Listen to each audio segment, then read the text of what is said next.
Well, to start off with today, I want to say that there's a big difference between knowing about God and knowing God. If you agree with that, say, mm-hmm. Excellent. There's a big difference between knowing God and knowing about God. Let's start off with a picture of a really goofy guy from way back in the day.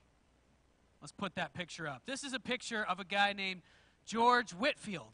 And this is the least goofy picture of him that I could find. Maybe I should have put up the most goofy, but I didn't want to be disrespectful. He's actually really awesome. It seems like, have you ever noticed that when you look at pictures of yourself even or your family from a while back, you're like, why did we look so goofy 10 years ago? Why did we look even more goofy 30 years ago? The further back you go in time, the goofier people look. So you realize after a while that it's not actually that they look goofy. It's just that we have a certain style now that looks normal to us, and we get goofier. So the way we look now, if the world lasts 200, 300 years, we are going to look totally ridiculous to the people 300 years from now. Just like George Whitefield, they shaved their heads back then, and then they put on wigs. How much sense does that make? And then, he's wearing this, robe kind of thing. And, so he looks goofy. He was also cross-eyed, and there's some paintings of him where he's actually cross-eyed. He looks goofier in there. George Whitefield was a preacher, and he started preaching in the 1740s. And God there was something that happened then in the colonies. So in British North America, which part of that is what's Canada today, and part of that is what is the United States today. And something happened in those days called the First Great Awakening. It's not actually the first, but it was the first thing like this that had happened in a long time, where a huge percentage of the population became intensely focused on God. And George Whitefield was one of the people that was used by God to kind of bring that to pass. And in his day, without a microphone, he sometimes spoke to crowds of up to 40,000 people. Could you imagine speaking to a crowd in a field of 40,000 people without a microphone? And they could all hear him. They must have been incredibly quiet and like smacking their children whenever they made noise.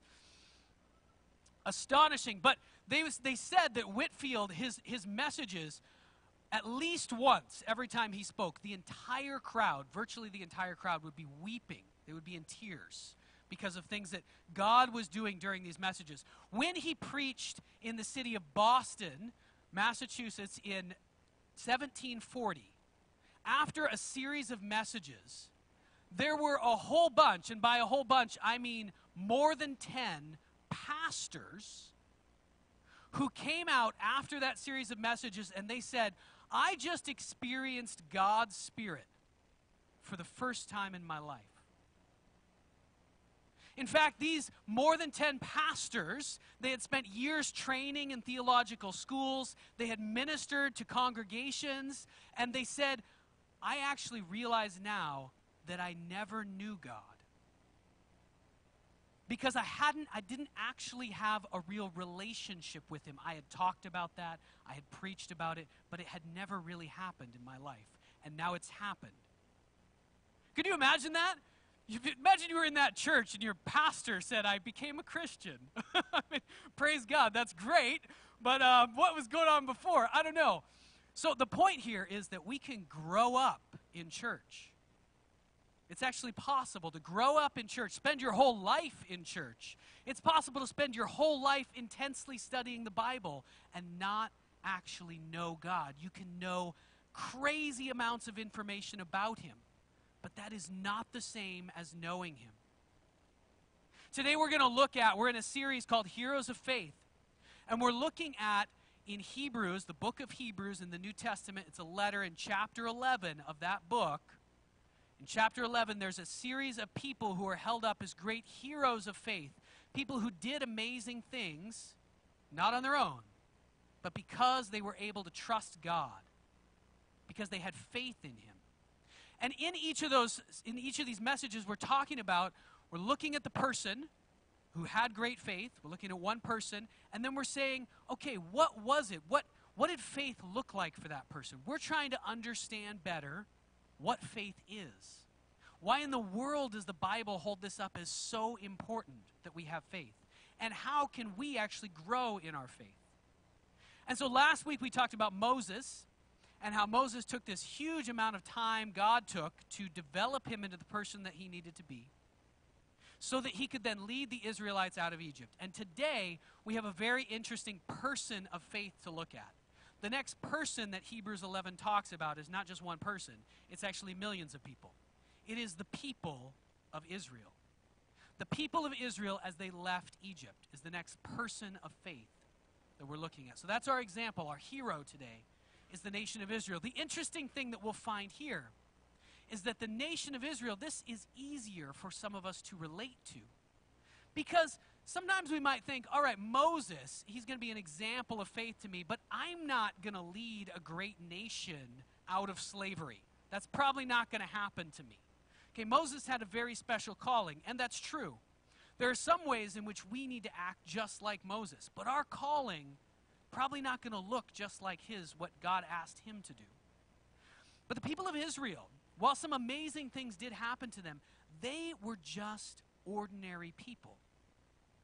And so as we look at them today, we're looking at people who are just living their lives just like most of us are. Maybe they had some sense of what God was asking them to do in their lives in general, but mostly they're just working, raising their families, trying to get by, trying to deal with all the stresses of life. Yes, they lived like 3,500 years ago, so things were a little bit different, but really I think you're going to see that things weren't all that different under the surface. Just trade cars for chariots and trade, your iPhone for, I don't know what they did to pass the time basket weaving in those days. And life really was pretty similar for them. They had all the same stresses and pressures and kinds of challenges that we face today. And so as we look at this, I think we're going to be able to relate. So we're going to talk about first the story of what they were like before Moses shows up and a great mistake that they made. Whoa, it's a big mistake. We'll talk about that in just a sec.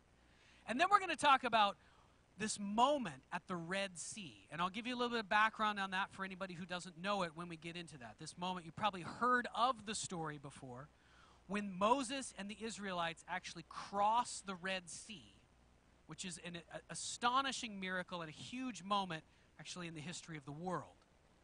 Okay, and then we'll talk about the importance of faith a little bit after that, because the Bible holds up faith as this incredibly important thing. And we'll talk about why is that? Why is it so important? And we'll wrap up with a little bit of talk about how Moses is able to help the Israelites and encourage them and how we need those kind of people today.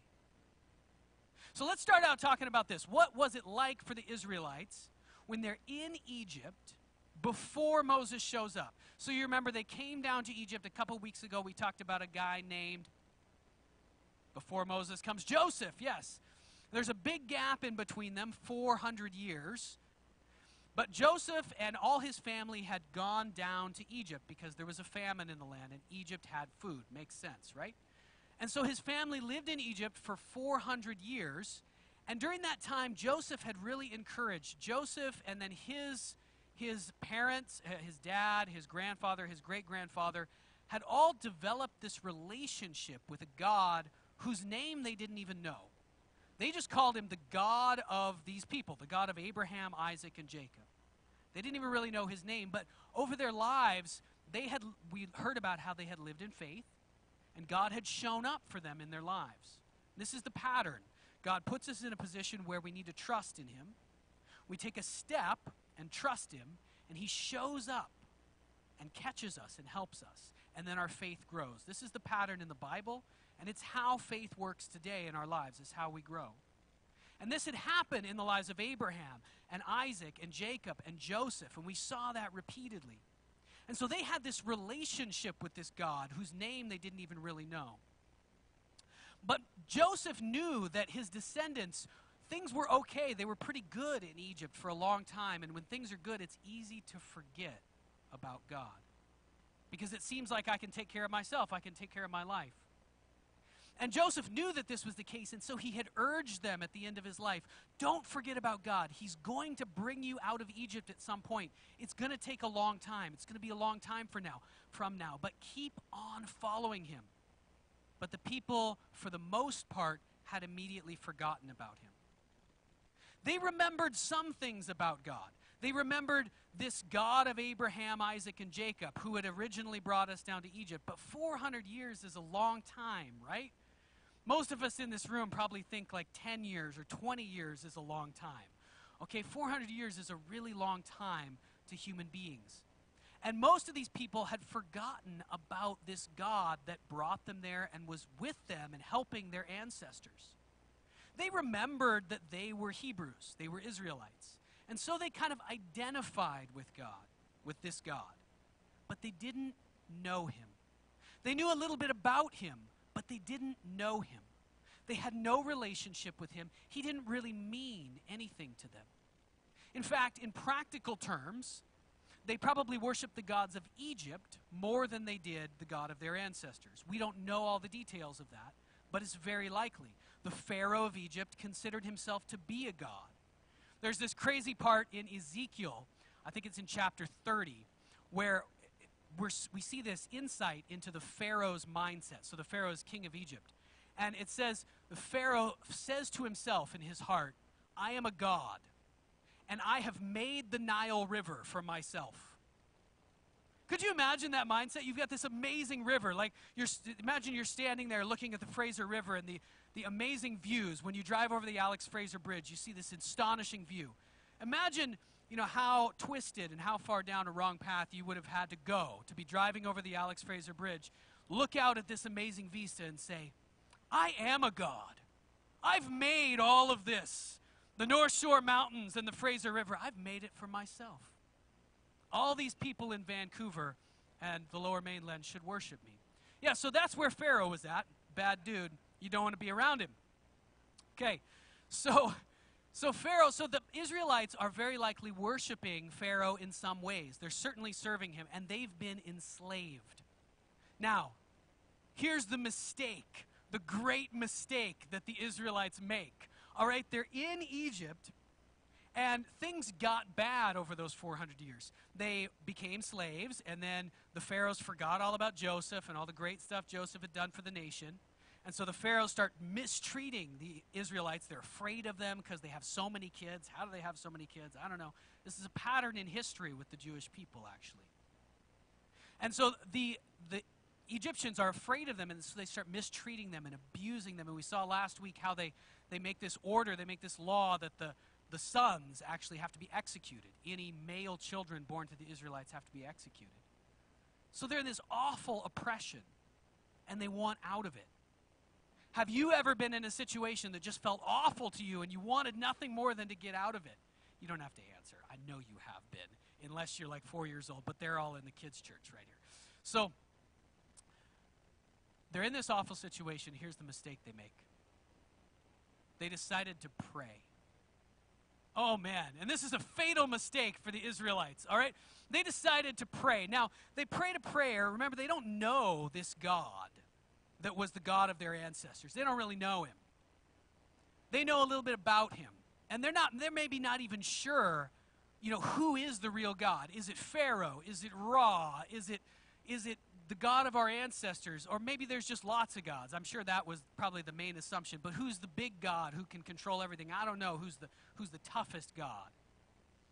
But they make this mistake and they pray a prayer like this, and lots of people throughout history have prayed this prayer, and this is the prayer that leads to faith.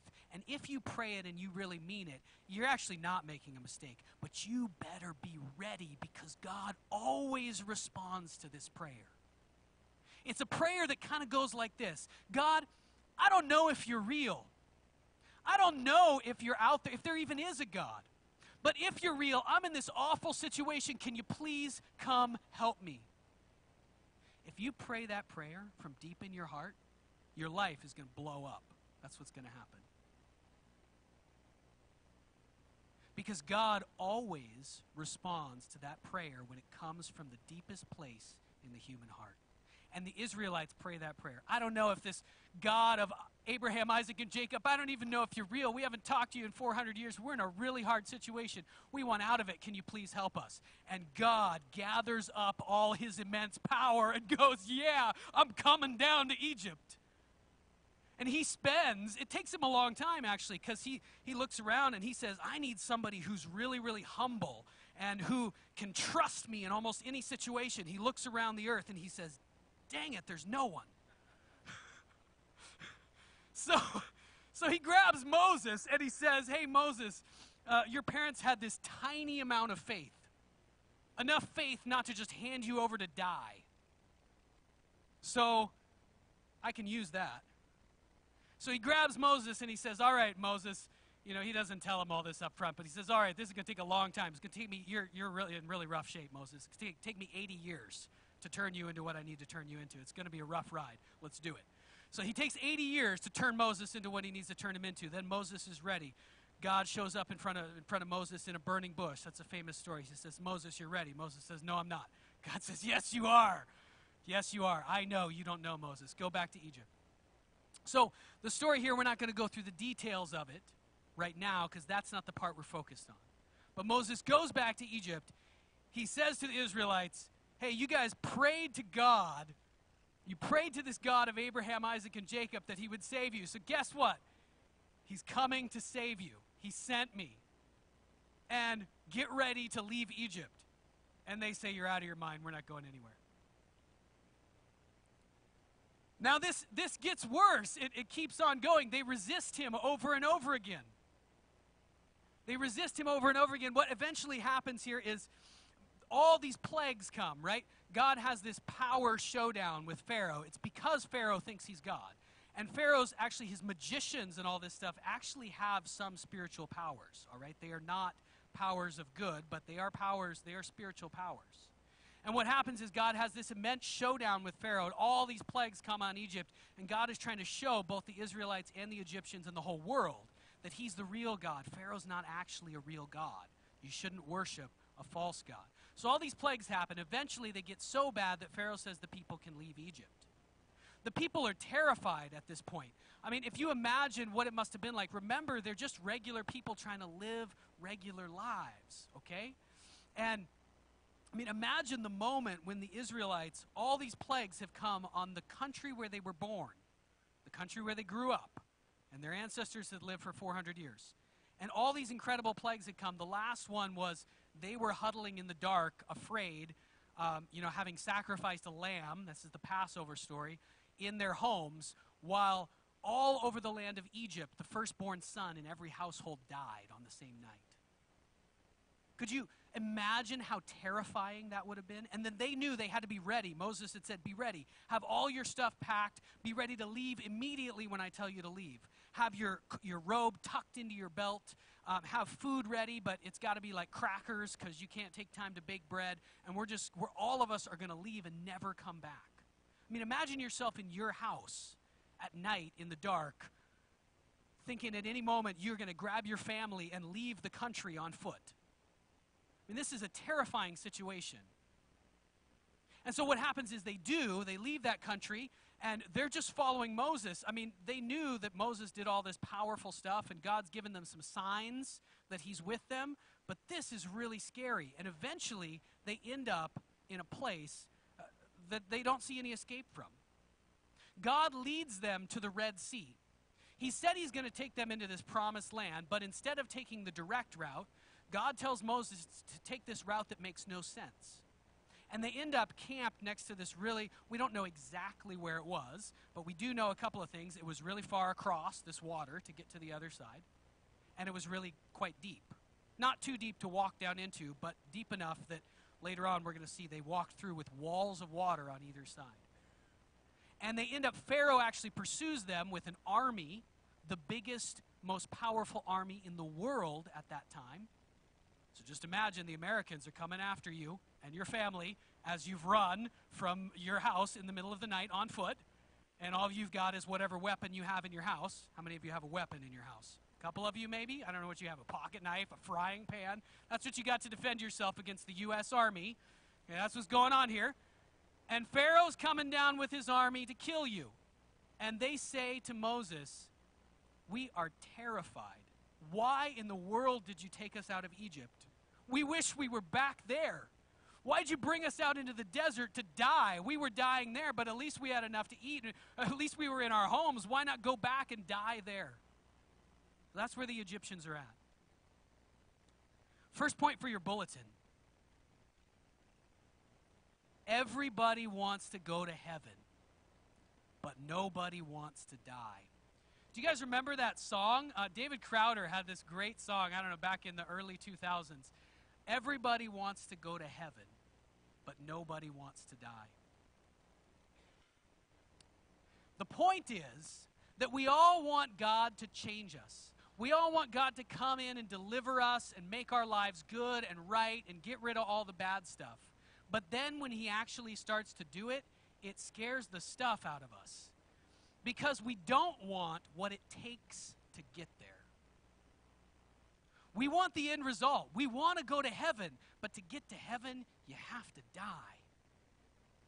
Everybody wants to get to heaven, but nobody wants to die. Nobody wants to go through the pain, what it actually takes for us to change, what it takes for God to build faith into a human being. We saw it took 80 years for Moses. What it takes for God to do it in us is deep inner change, and that is not an easy process.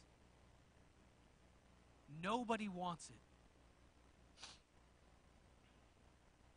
So let's read Hebrews chapter 11 here, verse 29.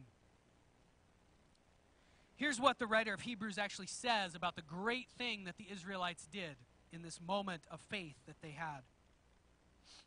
We'll be talking about that in a minute. What I've set up so far is that they really didn't have much faith, right? As soon as they see Pharaoh, they're terrified. They want to give in. They want to go bow down to Pharaoh and say, we're sorry that we left. We're sorry that we insulted you. We don't really want out of the slavery that you had us in. We want to go back to how things were. But the writer of Hebrews says that they had great faith, or at least that they were able to do an amazing thing through faith. And here's what it is. Hebrews chapter 11 and verse 29. By faith, the people passed through the Red Sea as on dry land. But when the Egyptians tried to do so, they were drowned. That's all that he says. By faith, the people of Israel passed through the Red Sea as on dry land. But when the Egyptians tried to do so, they were drowned. One of the great points that I want to bring across here, one of the great lessons that we can learn for the Israelites, is that your faith does not have to be great. It doesn't have to be huge in order to be used by God. You can have, if you have just a little faith, even just enough faith to take a step, that's all that God needs. That's all that God needs to begin building more faith in you and to change your life over time.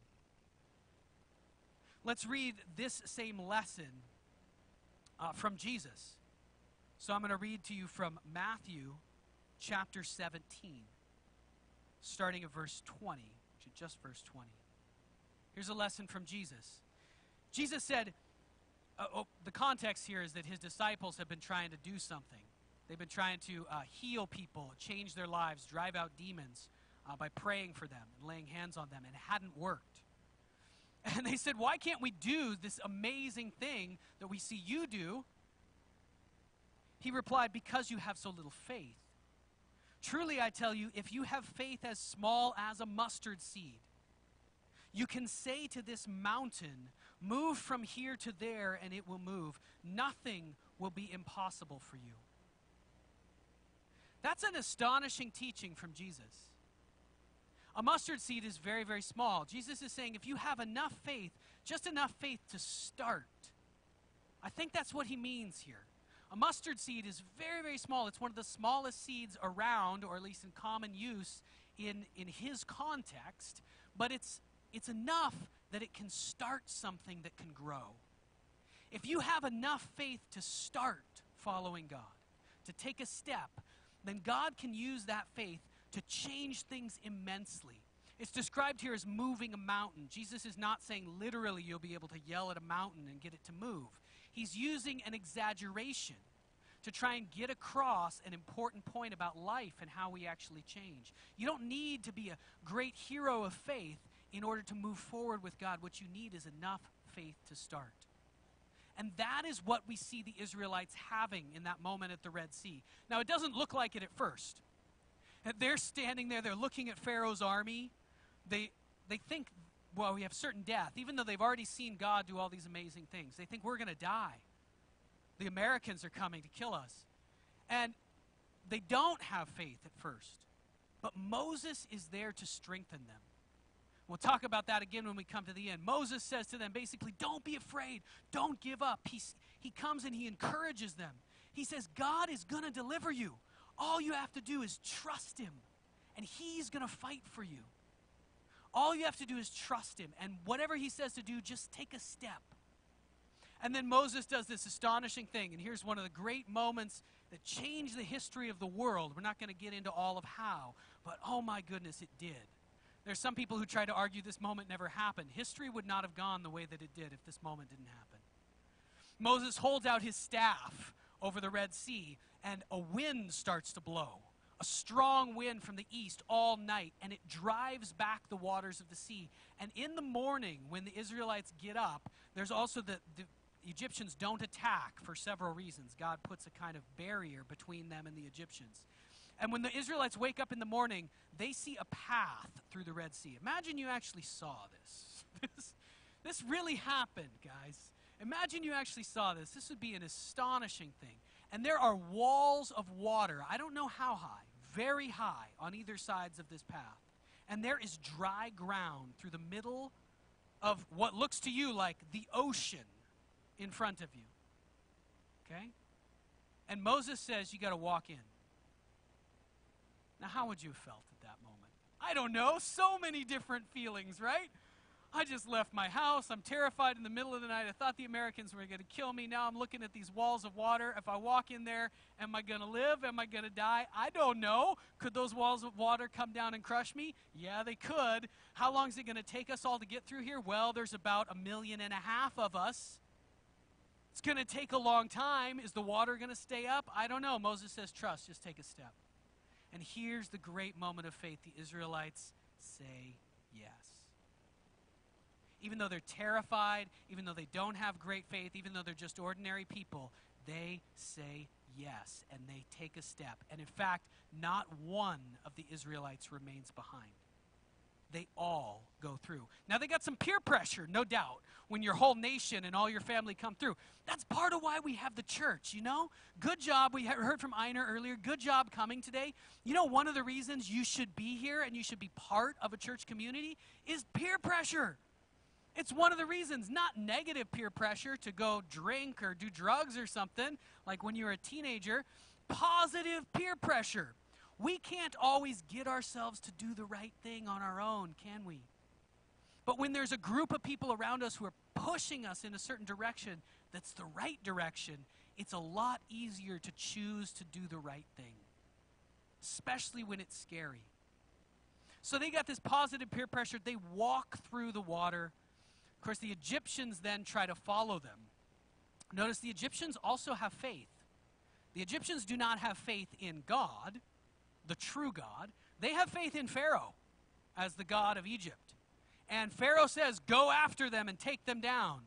And they do, but their faith was misplaced. Their faith is in the wrong God. And after the Israelites are all the way through the waters come rushing back in. And every single one of the Egyptian army is destroyed in one day. Imagine what a world-shaking event that was. Imagine if the American army were completely destroyed in a day. The world would change, and so it did. Second point for the bulletin is this: a little faith can achieve the impossible. A little bit of faith. If it's faith in the true God, it's really faith in God, not faith in something else, not faith in myself, not just believing in myself. That's something our culture talks about all the time. Believe in yourself, right? And there is a kind of truth there, but it is a truth that's twisted and misstated. We believe that we can do things if it's something that God has called me to do and that He's with me. I need to place my faith in the real God, not just in myself. Not just, stir up a bunch of false confidence, but place real trust in the real God. I don't want to put my faith in money or in education or in the power of planning or this world. There's lots of good things in the world, but we don't place our faith in those things. We place our faith in God, and when we take a step, He will show up for us and show us. Now let's talk for a couple of minutes about the importance of faith. I said before that the Bible talks about faith all the time. I just had the opportunity to go through all the way through the book of John once again, which I've been through many times.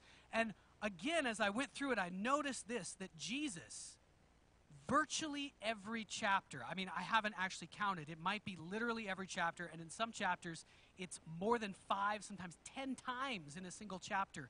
Jesus is talking to people about faith. If you just go through the book of John and take a look at the themes Jesus is talking about and pull out, it's like he's saying it over and over and over again. Have faith, trust in me, follow me, believe, have faith, trust in me, follow me. He says it in different ways. He's trying to get it through to us in any way he possibly can. Faith is incredibly important. But in our culture, and most of us today, I think we maybe think, why is faith so important? Practically speaking, aren't there other things that are probably more foundational, more important? Like, here's some important things in life. Like, I need to have a good education. That's a really important thing in life. I need to make sure I find a good job. I need to make sure that I have good, solid friends. I need to make sure that I learn the right skills and abilities in order to structure my life well and achieve the things that I need to achieve. I need to have enough money in life to get through. I'm not putting down any of those things. But we think of those things as very important. And then faith, for many people, faith might be important. That maybe is something that I should add in once I've got my life all situated. But the Bible says it's exactly the opposite. Flip that on its head. It's not that those other things are unimportant. Okay, they are important to some degree. But what's most important, most foundational, is that you would have faith and trust in God. Why? Without spending a really long time, because we're going to talk about this. We talk about this all the time, actually. What is the core of faith? Why is it so important? But faith is important because of what it does to your heart and how it builds a relationship with God. That's why it's important. Think about the Israelites for a minute. They had no relationship with God before. They knew about Him, but they didn't know Him. What about after they crossed through the Red Sea? Because God actually set this up. He could have taken them an easier way that didn't require as much faith. But He set up a situation where they had to exercise great faith. And then He put them with lots of pressures on them to get them to choose the right thing. They still had to choose it. But He set it up because when they took that step of faith and did something that was really scary to them, and God showed up in a big way and delivered them, all of a sudden they knew God. All of a sudden their relationship with God existed. And what happened to their hearts? Right after this, so Exodus 14 is where you find most of the story of crossing the Red Sea. The very next chapter, the whole chapter is a song of worship and praise to God. The whole chapter. This is what was going on in the Israelites' hearts right after they went through the Red Sea. And you can imagine that. If God showed up for you in that kind of way, you would all of a sudden have intense love for Him. In those moments, in those days and weeks after the Red Sea, there was nothing more important in the world to the Israelites than this God that they had come to know. He's the greatest. He's the best.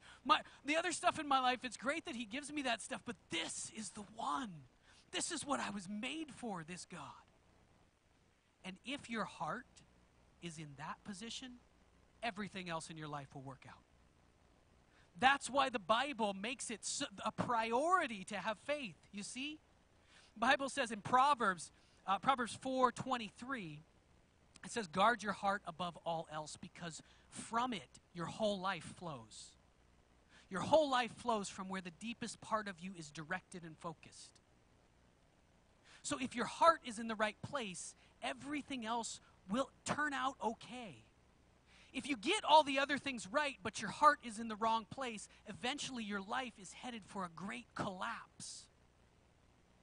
Either in this life or as soon as it's over.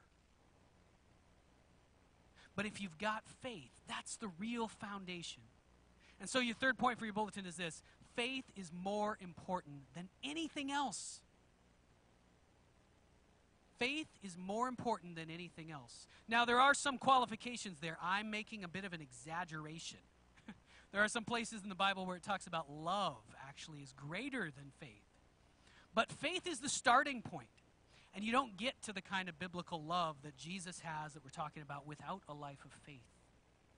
So faith is the most important building block, the thing that has to be put into your life first. Okay, the final thing that I want to talk about is this: Moses and the Israelites. Moses was able to help them. These people were in this situation. We painted this picture. The Israelites were scared out of their minds. Now imagine yourself in that situation, because God has put you in that situation many times, and he will again. He sets it up so that you can exercise your faith.